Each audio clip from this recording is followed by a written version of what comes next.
हाँ तो नमस्कार प्यारे साथियों, कैसे हैं आप सभी। आशा करता हूँ आप सभी बहुत अच्छे होंगे, स्वस्थ होंगे और आप अपनी बोर्ड परीक्षा की तैयारी भी काफ़ी अच्छी तरीके से कर रहे होंगे। साथियों, आज हम लोग बिहार बोर्ड क्लास 12 हिंदी दिनगत पाठ्य पुस्तक के गदखंड के चैप्टर 5 रोज, ठीक है, जिसके लेखक सच्चिदानंद हीरानंद वात्स्यायन अज्ञे जी हैं, पाठ के सारांश का चर्चा करेंगे। साथियों, आप सभी को यह भी बहुत ही अच्छी तरीके से ज्ञात होगा कि हमने पिछले वीडियो में एक पाठ से लेकर के यानी बातचीत पाठ, उसने कहा था पाठ, ठीक है, और कौन सा पाठ है, एक संपूर्ण क्रांति पाठ तथा अर्धनारीश्वर पाठ, इन 4 पाठों का जो भी सारांश है उसका हमने चर्चा कर लिया है।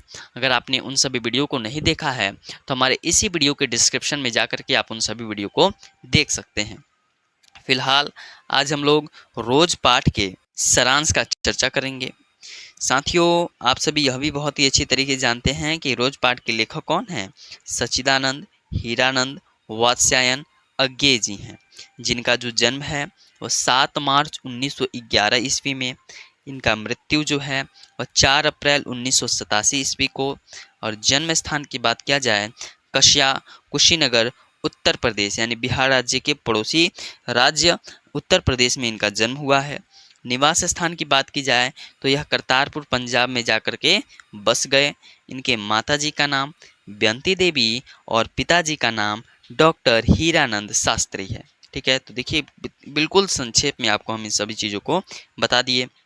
आप इसे अपने कॉपी में जरूर लिख लीजिएगा। और यहाँ से आपकी बोर्ड परीक्षा में भी क्वेश्चन आया हुआ है कि बचपन में खेलने के लिए इन्होंने इंद्र सभा नामक नाटक को लिखा था, और 10 वर्ष की अवस्था में इन्होंने कविता लिखनी क्या हो गई, इनकी एक कविता लिखने इन्होंने शुरू कर दी। और यह दोनों प्रश्न की अज्ञे जी ने कितने वर्ष की अवस्था में कविता लिखनी शुरू की, तो 10 वर्ष की अवस्था में। और अज्ञे जी जो हैं यानी सच्चिदानंद हीरानंद वात्स्यायन अज्ञे जी, वो बचपन में खेलने के लिए कौन सा नाटक लिखा था, तो इंद्र सभा नामक नाटक लिखा था, जो कि आपकी परीक्षा में आ चुका है। ठीक है, चलिए अब हम लोग रोज पाठ के सारांश का वर्णन करते हैं। रोज पाठ, ठीक है, जो कि हमारे एक सामाजिक कहानी है, समाज की कहानी है। बोला जा रहा है कि प्रस्तुत कहानी रोज सच्चिदानंद हीरानंद वात्स्यायन अज्ञे के द्वारा रचित सर्वाधिक चर्चित कहानी है। यह जो कहानी है रोज, वह सच्चिदानंद हीरानंद वात्स्यायन के द्वारा रचित है, जो कि सबसे अधिक उनकी चर्चित कहानी में से एक है। प्रस्तुत कहानी में संबंधों वास्तविकता पर बात किया गया है। इस कहानी में संबंधों के बारे में, वास्तविकता के बारे में बात किया गया है। लेखक अपने दूर के रिश्ते की बहन मालती, जिसे सखी कहना उचित है, से मिलने 18 मील पैदल चल करके पहुंचते हैं। जो लेखक हैं सच्चिदानंद हीरानंद वात्स्यायन जी, अपने बचपन की एक सखी, अपने बचपन की एक सहेली मालती से मिलने के लिए उसके शादीशुदा घर पे, जहाँ पे उसका शादी हुआ है, वहाँ पर मिलने के लिए पहुँचते हैं। वह भी 18 मील पैदल चल करके पहुँचते हैं। और यहाँ से प्रश्न आया हुआ है, मालती और लेखक का जो बचपन है वह खेलने, लड़ने, पीटने, पढ़ने में बीता था। देखिएगा, जो भी बच्चे होते हैं, आप लोग भी बचपन में बहुत सारे शरारत किए होंगे। तो वैसे ही मालती और लेखक का जो बचपन है वह आपस में खेलने, लड़ने, पीटने, एक दूसरे को पीटने तथा पढ़ाई करने में बीता था। फिर बोला जा रहा है कि दोपहर को उस आंगन में पैर रखते ही मुझे ऐसा जान पड़ा। कौन बोलते हैं, लेखक बोलते हैं कि मानो उस पर किसी सांप की छाया मंडरा रही हो। वह जब लेखक उनके घर की ओर जाते हैं और आंगन में पैर रखते हैं तो उनको बड़ा अजीब सा लगता है। ठीक है, उनकी आहट सुनकर के मालती बाहर आई। उनकी आहट यानी कि जब लेखक घर पे जाते हैं उनके, मालती के घर पे, तो उनकी आहट मालती सुन लेती है और बाहर आती है। अंदर पहुंच कर के लेखक ने पूछा, वे यहाँ नहीं हैं, यानी कि मालती के पति, तुम्हारे पति यहाँ नहीं हैं। उत्तर मिला, अभी दफ्तर से नहीं आए हैं, अभी ऑफिस से नहीं आए हैं। मौन छाए वातावरण को मालती का बच्चा भंग करता है। उस संपूर्ण वातावरण में मौन छा जाता है। यहाँ तक कि मालती जो है वह उनसे यानी कि अज्ञे जी से कुछ उनका हाल चाल भी नहीं पूछती, वह इतनी खामोश हो जाती है, उतनी खामोश रहती है। लेकिन वह तभी मौन छाया हुआ था, तभी वातावरण में थोड़ी हलचल होती है, थोड़ी एक बच्चे की आवाज़ सुनाई देती है। मालती उसको संभालने चली जाती है। बच्चे का नाम लेखक ने पूछा तो पता चला कि नाम तो कोई नहीं रखा, पर हम टीटी कहते हैं। यानी कि अगर प्रश्न आ जाए कि मालती के बच्चे का क्या नाम था, तो टीटी नाम था। लेखक को यह भी अखरता है कि मालती ने कोई बात नहीं की। मालती ने लेखक से कुछ भी बात नहीं की, उससे कुछ पूछा भी नहीं। यह भी नहीं कि कुछ पूछ ले मुझसे कि कैसे हो, इतने धूप में तुम आ गए, मतलब इन सभी बातों के बारे में चर्चा हो कुछ। मालती के पति दोपहर के 3 बजे और रात्रि के 10 बजे भोजन करते थे। मालती जो थी ना, उसके जो पति थे, उनके पति का नाम महेश्वर है, वह दोपहर के 3 बजे भोजन किया करते थे और रात्रि के 10 बजे भोजन किया करते थे, यानी उसी वक्त अपने घर पे आया करते थे। मालती का जो जीवन है वो रोज एक सा ही है, यानी कि हमेशा एक सा ही काम है, कुछ अलग नहीं है। पति का अधिकांश समय डिस्पेंसरी यानी हॉस्पिटल में बीतता है। यहाँ मालती की आंतरिकता को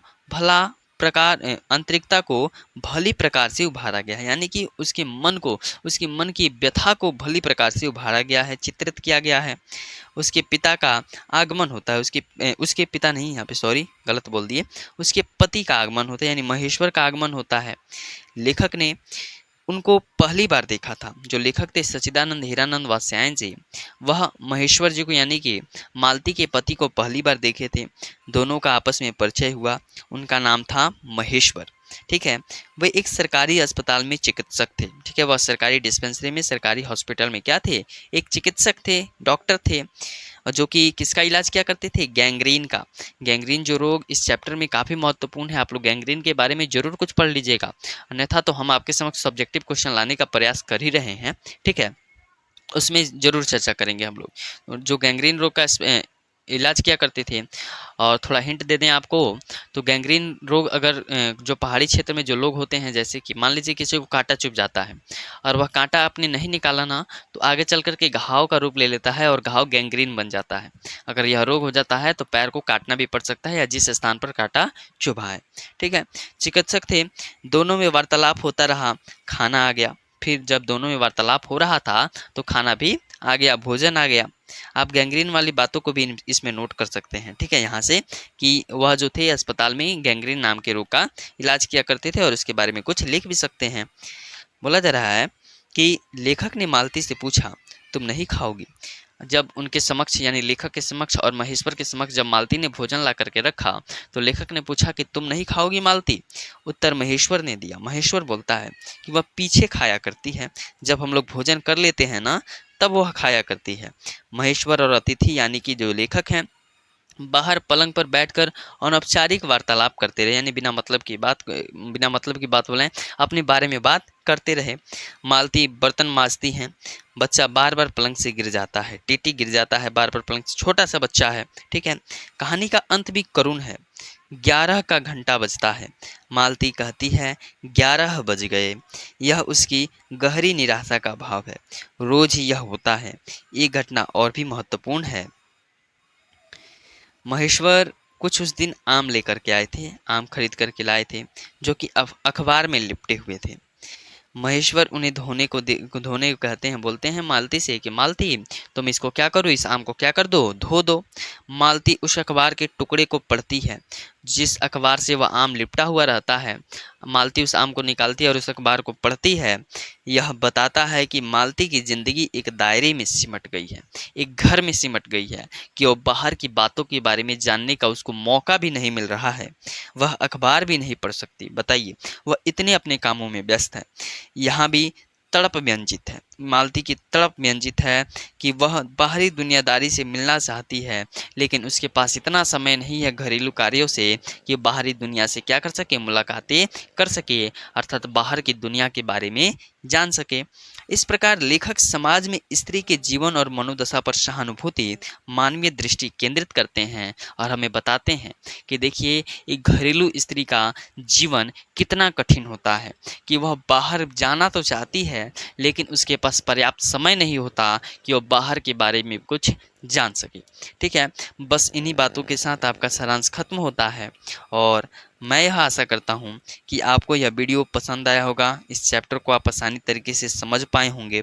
ठीक है, अगर अच्छी लगी हो वीडियो तो आप अपने दोस्तों के साथ इस वीडियो को अवश्य साझा करें और इसको नोट करके लिख लें आप अपनी कॉपी में। ठीक है, यहाँ से स्क्रीनशॉट भी ले सकते हैं। ठीक है, या वीडियो को पॉज करके भी आप लोग देख सकते हैं। ठीक है, तो आप इसको लिख लीजिएगा अपनी कॉपी में और इसको पढ़ लीजिएगा। कुछ अपनी सब इंटर करना भी चाहें इसमें, जैसे कि हमने बोला कि गैंग्रीन, अगर इसमें क्या कर सकते हैं अलग से इसमें लिख लीजिएगा चिकित्सक थे के बाद कि वो तो अच्छा रहेगा, नहीं भी तो यह क्या है ठीक है। ठीक है, चलिए आशा करता हूँ आपको वीडियो यह काफ़ी अच्छा लगा होगा। अगर अच्छा लगा हो तो आप अपने दोस्तों के साथ अवश्य साझा करें।